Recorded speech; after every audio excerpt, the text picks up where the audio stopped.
तर मस्त असा हराभरा कबाब कसा बनवायचा ते पाहूया.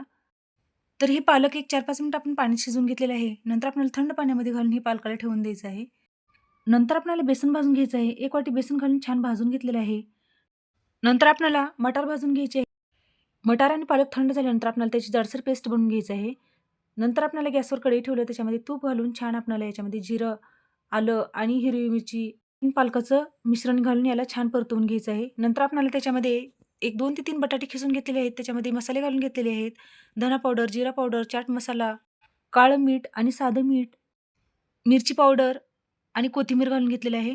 तर आपल्याला ह्याच्यामध्ये भाजून घेतलेलं बेसन घालून घ्यायचं आहे आणि छान याला मिक्स करून घ्यायचं आहे. तर अशा पद्धतीचा एक गोळा बनवून घेतलेला आहे.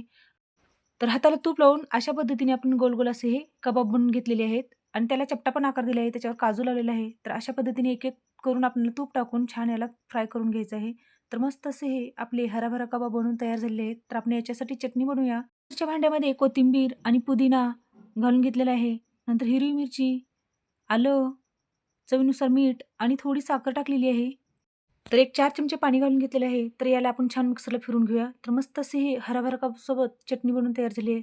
तर आपली ही चटणी आणि हरभरा कबाब बनवून तयार झालेला आहे. तर व्हिडिओ आवडल्यास लाईक, शेअर आणि सबस्क्राईब.